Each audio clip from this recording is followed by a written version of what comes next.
দুজন যুৱকক হত্যাৰ পাছতেই জ্বলিছে কোকৰাঝাৰ। নিৰ্মাণকাৰী সংস্থাৰ শিবিৰ লণ্ডভণ্ড।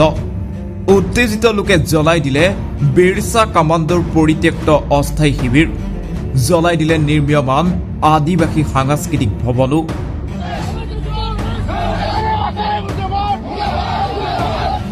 কোকৰাঝাৰত কাৰিগাঁৱৰ আউদাং বজাৰৰ মাচিং ৰোড ঘটনাৰ পাছতে কাৰিগাঁৱত ২৭ নং ৰাষ্ট্ৰীয় ঘাইপথ অৱৰোধ কৰিছিল স্থানীয় ৰাইজ আৰু একাংশ দল সংগঠনে।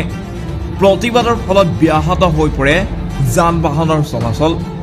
জানিব পৰা অনুসৰি কেইবাখনো বাহনত অগ্নিসংযোগ কৰে ক্ষুব্ধ লোকে। কোকৰাঝাৰৰ কাৰিগাঁৱৰ গৌৰীনগৰৰ মাচিং ৰোড অঞ্চলত সোমবাৰে সন্ধিয়া সংঘটিত হৈছিল এক ভয়াৱহ ঘটনা।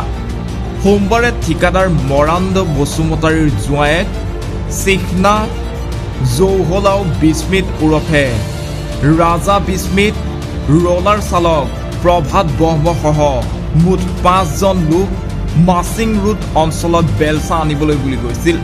কিন্তু উভতি অহাৰ সময়ত স্থানীয় একাংশ লোকে দুৰ্ঘটনা সংঘটিত কৰা বুলি অভিযোগ তুলি তেওঁলোকে যোৱা স্কৰপিঅ' বাহনখন আক্ৰমণ কৰি জ্বলাই ভস্মীভূত কৰে। ভয়ংকৰ গ্ৰণপ্ৰহাৰত থিতাতে কৰুণ মৃত্যুক আঁকোৱালি লয় ৰাজা বিস্মিত নামৰ যুৱকজনে। আনফালে মঙলবাৰে পুৱা কোকৰাঝাৰ মেডিকেল কলেজ হাস্পতালত কৰুণ মৃত্যুক আঁকোৱালি লয় সুনীল মুৰ্মুৰ নামৰ এজনে। এতিয়ালৈকে গণপ্ৰহাৰৰ ঘটনাত জড়িত ২৯জনক গ্ৰেপ্তাৰ কৰিছে আৰক্ষীয়ে। এই ঘটনাৰ পাছতে উত্তেজনাই বিৰাজ কৰিছে অঞ্চলটোত। আজি আৰক্ষীলৈ প্ৰতিবাদকাৰীয়ে কৰে শিলাবৰ্ষণ। পৰিস্থিতি নিয়ন্ত্ৰণৰ বাবে আৰক্ষীয়ে শূন্যলৈ গুলীচালনা কৰে।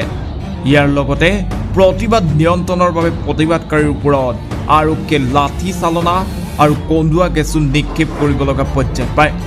সম্প্ৰতি কোকৰাঝাৰত বন্ধ কৰি দিয়া হৈছে ইণ্টাৰনেট সেৱা।